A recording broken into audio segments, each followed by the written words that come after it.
Nesrin Hocam hoş geldiniz. Hoş bulduk Büşra Hocam. Bugün birinci sınıfa başlayacak çocuklarla ilgili çok önemli bir konumuz var. Birinci sınıfa başlamak çocukların hayatında önemli bir dönüm noktası. Evet. Ebeveynler de bu anlamda çok fazla kaygı yaşamaktadırlar. Belki bu videoda onların kaygısını azaltmak adına bazı soruları cevaplamak istiyorum Tabii. sizinle birlikte. İlk aklıma gelen soru, çocuğun ilkokula başlama yaşı kaçtır? Evet, bu sene için konuşursak, bu sene ilkokula başlayacak çocuklarımızın doğum yılı 2019. Öncelikle velilerin içini rahatlatalım. 2019 doğumlu çocuğunuz varsa okula başlayabilir. Bu yaşlarda, aylarda kanunlarla belirlenen yaşlar. Evet. İlkokula başlamak 2019 doğumlu çocuklar için zorunlu mu peki? Şöyle, orada da ince detaylar var. Eğer ki çocuğunuz Eylül ayı itibariyle 72 ayını doldurduysa okula başlayabiliyor. Fakat Ekim, Kasım, Aralık ayında doğan çocuğunuz varsa okula kayıt ettirebilirsiniz. Fakat hazır bulunuşluğun olmadığını düşünüyorsanız velinin okula ibraz edeceği bir dilekçeyle kayıt ertelemesini gerçekleştirebiliyorsunuz. Çocuğunuz seneye ilkokula başlama hakkına sahip oluyor. Burada ay çok önemli. Yani Eylül ayından sonra doğan çocuklar için dilekçeyle okula gelip erteleme yapılabiliyor. Evet, aynen öyle. Peki Eylül ve öncesi için ertelemek istiyorum diyen bir ebeveyn ne yapması gerekir? Şimdi 72 ay itibariyle çocuğun okul hazır bulunuşluğuna sahip olduğunu biz düşünüyoruz. Fakat siz hala olmadığını düşünüyorsanız, bazı gelişim testleriyle bu hazır olmadığı kanıtlandıysa çocuk doktoru bir hekim görüşüyle kayıt ertelemesi gerçekleştirebiliyor. Fakat veli bunu kendi başına bir dilekçeyle yapamıyor. Mutlaka uzman görüşü isteniyor bu konuda. Yani Eylül ve öncesi doğanlar için doktor raporu istiyor okullar. Yoksa çocuk okula başlamak zorunda diyoruz bu durumda. Hazır bulunuşluk dediniz. Çocuğun hazır bulunuşluğu neden önemli ya da bu ne demek? Ebeveynleri bu konuda aydınlatabilir miyiz acaba? Tabii ki hazır bulunuşluk demek aslında adı üstünde hazır olmak demek. Hazır bulunuşluk derken başka bir kavram daha hayatımıza giriyor ilkokulda. Okul olgunluğu. Bir çocuğun okul olgunluğuna eriştiğini görmek için onu hem fiziksel anlamda hem zihinsel anlamda, dil gelişimi anlamında, ruhsal anlamda ve sosyal anlamda okul etkinliklerini yapabilir hale gelmiş olması. Aslında okul olgunluğu kavramı tam olarak bunu açıklıyor. Örnek vermek gerekirse fiziksel özelliklerden çocuğun yürümesi, koşması, zıplaması, merdiven inip çıkması ya da zihinsel olarak gördüğü bir şekli kopyalayabilmesi, sosyal olarak düşündüğümüzde yeni bir ortama girdiğinde bağımsız hareket edebilmesi ya da dil anlamında düşündüğümüzde kendini ifade etmesi, verilen sorulara cevap vermesi aslında onun o yaş grubunda hazır olup olmadığını bize gösteriyor. Çok güzel özetlediniz. Ben buradan şunu anlıyorum, hazır bulunuşluk deyince tek yönlü değil. Çocuk akademik açıdan, psikolojik açıdan, sosyal açıdan, fiziksel açıdan tüm yönlerden okul olgunluğuna erişmiş olması gerekiyor. Tabii ki yani tek bir alandan söz edemem. Onun uzun boylu olması ya da yazı yazabiliyor olması çok bir şey açıklamıyor. Hem okul ortamına girdiğinde arkadaşlarına alışması, belki sabır göstermesi, belki dikkat seviyesi hepsi aslında bütünsel olarak değerlendirilmeli. Velilerin de bu anlamda herkesin kendi çocuğunu bir filtreden geçirmesi gerekiyor. Evet, kesinlikle. Özellikle bakım veren kişi çocuğunu çok iyi tanır. Evet. Aslında birçok ebeveyn de bunu fark ederek rehberlik servisine de başvuruyor. Bu anlamda aslında genel olarak hazır bulunuşluğu var diye düşündüğümüz çocuklarda bile uyum sorunları yaşanabiliyor. Evet. Ayrılık kaygıları yaşanabiliyor. Bu anlamda ne düşünüyorsunuz Nesrin Hocam? Şimdi burada biraz güvenli bağlanma konusuna herhalde giriş yapmamız gerektiğini düşünüyorum. Çocuğun dünyayı ilk anlamlandırması annesi üzerinden ya da anne yoksa bakım vereni üzerinden oluyor. Onun anneyle kurduğu bağ aslında dünyayla kurduğu bağ anlamına geliyor. Bu noktada okula başlayan çocukta da kaygılı bir bağlanma varsa okula başladığında biraz kaygılı bağlanmayı gözlemliyoruz aslında. ya da güvenli bir bağlanma varsa annesinin küçük bir el sallayarak gitmesi ona yeterli oluyor. Ben burada güvenli bir yerdeyim. Okul bittiğinde annem, babam beni gelip buradan alacak güvenine eriştiğini gözlemleyebiliyoruz. Tabii ki güvensiz bağlanan, kaygılı bağlanan çocuklarda illaki sorunlar oluyor ama bunlar halledilebilir seviyede oluyor. Çoğu zaman rehberlik servisinin yardımı, okul idaresinin, sınıf öğretmeninin, ailenin çözümden yana olması tüm sorunları çözüyor aslında. Kesinlikle. Yani burada demek istediğiniz çocuk güvenli bağlandıysa okula da güvenli geliyor. Evet. Ve burada anne onu bıraktığında tekrar gelip alacak inancına sahip oluyor. Kesinlikle. Güvenli bağlanan Kesinlikle. Hani ben burada güvensiz bir yerde değilim, beni buraya bıraktılar, gelip alacaklar mı kaygısında çok öğrencimiz var. Siz de çok rastlamışsınızdır. En azından annenin çocuğu bu konuda rahatlatıyor olması, ailenin bu konuda çocuğa bilgi veriyor olması da çok kıymetli oluyor. Kaygılı bağlanan çocuk bir yandan şunu düşünüyor, burada unutulacak mıyım? Evet. Okulda annem ya da kim alıyorsa onu unutur mu? Evet. Çıkışta beni kim alacak? Evet. Belki bu anlamda duygusal açıdan çocukları hazırlamak için yazın çocuğa nasıl bir açıklama ve hazırlık yapılmalı?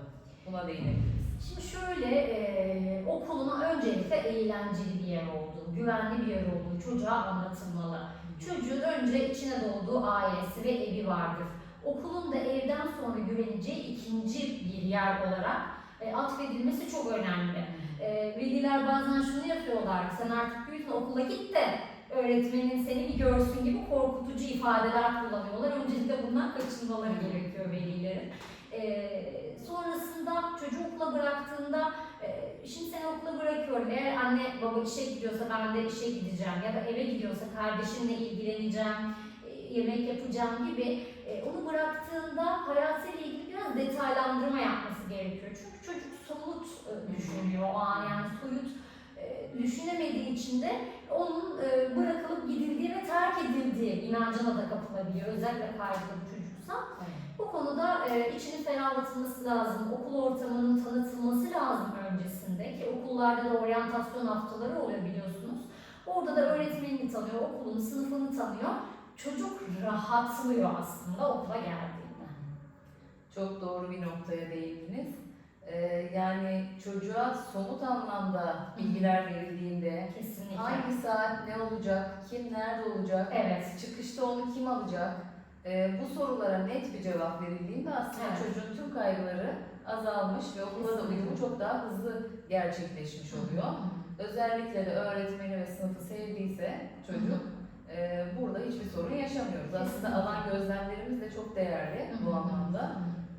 Gözlemlediğimiz noktalar bu şekilde. Yani çocuk okula, öğretmene ve anneye güveniyorsa hiçbir sorun yaşamıyor. Gerçekten. İleriki sınıfta da bunun rahatlığını zaten öğretmenler de gözlemliyor, aileler de gözlemliyorlar. Diğer bir soru, çocuklar birinci sınıfa hazır diye düşündük.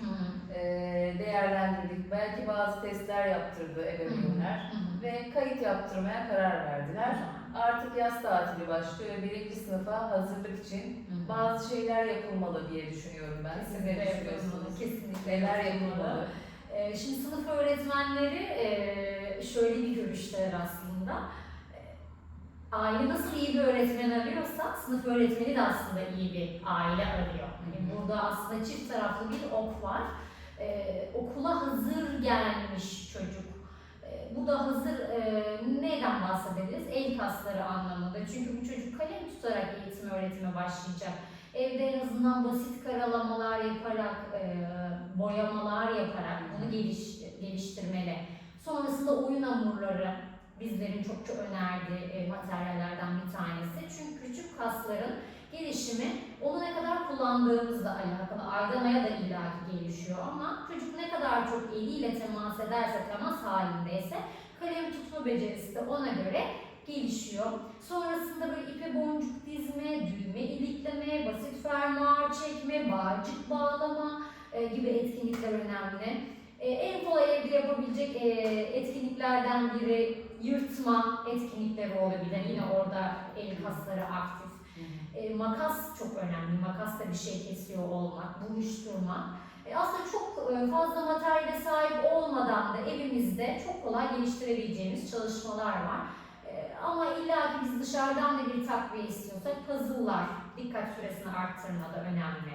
Eşleştirme oyunları olabilir. Bu tarz aktivitelerde çocuklara çokça fayda sağlayacaktır. Aslında siz burada ince motor becerilerinin geliştirilmesine değindiniz. Bir yandan da bilişsel olarak da çocuğun gelişimi için puzzle, Lego gibi ürünlerin, oyuncakların kullanılması, desteklenmesi gerekir dediniz. Çok güzel. Yani 1. sınıfa aslında çocuğun hazır gelmesi, eğitim hayatına da hazır olması anlamına geliyor. Yani süreklilik açısından, uyum açısından çok faydalı bir sürece girmiş oluyor çocuk. Evet. Bu anlamda tabii ki kas becerilerinin gelişmemiş olması ya da hiç ana sınıfına gitmemiş bir çocuk için ne düşünürsünüz? Yani böyle gelen öğrenciler de mutlaka var. Evet, böyle gelen öğrenciler var. Her zaman okul öncesi eğitimi almış çocuk. 1. sınıf çok daha hazır gelmiş çocuk anlamına geliyor. Ama eğer belli koşullar altına gidemediyse, o an imkan sağlanmadıysa da yine bu evde yapılacak çalışmalarla bu eksiklikler giderilebilir. Okul açıldığında tabii ki ekstra daha dikkat isteyecektir ama yine kötü bir tablo çizmeye gerek yok. Sonuçta sınıf öğretmenleri bunun için var, aile desteklemek için var. Eğer ki çözmek isteyelim her şeyi çözebiliriz. Ailenin kaygısını yönetmesi, okulu sevmesi, öğretmene güvenmesi aslında sorunun %90'ını çözüyor, %10'luk bir kısım çocuğa kalıyor. O da burada eğlenerek, öğrenerek hem aritmetik becerisi kazanıyor hem okuma yazma anlamında gelişiyor, sıra beklemeyi öğreniyor, onun haricinde yaratıcılığı gelişiyor. Bu şekilde ilerlenecektir. Yani çok kötü bir tablo değil okul öncesi, evdeki çalışmalar desteklenir. Evet, güzel. Son bir sorum var Nesrin Hocam. Tabii. Çok soruluyor ebeveynler tarafından da. Teknoloji çağındayız ve çocuklar çok fazla ekrana maruz kalıyorlar. Bu anlamda ebeveynlerin alması gereken tedbirler, yapabilecekleri neler? Şimdi ilkokulda en çok istediğimiz durumlardan biri dikkat seviyesinin yüksek olması. Çocuğun çok ekranla haşır neşir olması demek, dikkat süresinin kısalması demek.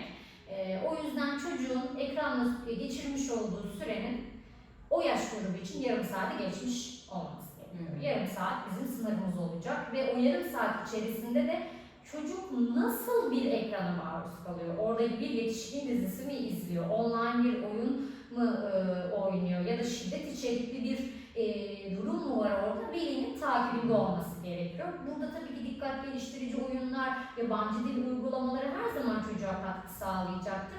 Ama dediğim gibi süre çok önemli. O sürenin ne ile geçirildiği çok daha önemli.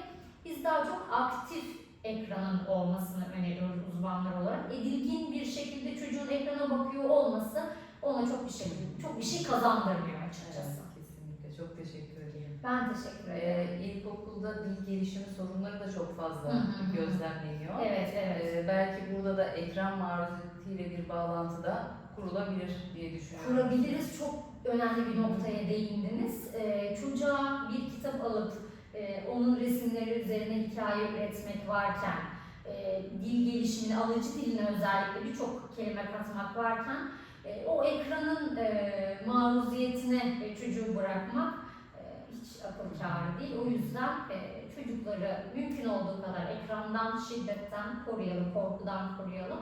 Onun haricinde beraber kitaplar okursak, oyunlar oynarsak, karalama yapmasını sağlarsak, okulun eğlenceli bir yer olduğunu çocuğa aşılarsak bütün sorunlar çözülecektir. Aynen. Çok teşekkür ederim. Ben teşekkür ederim. Bu güzel sohbet için. Görüşmek üzere. Teşekkür ederim.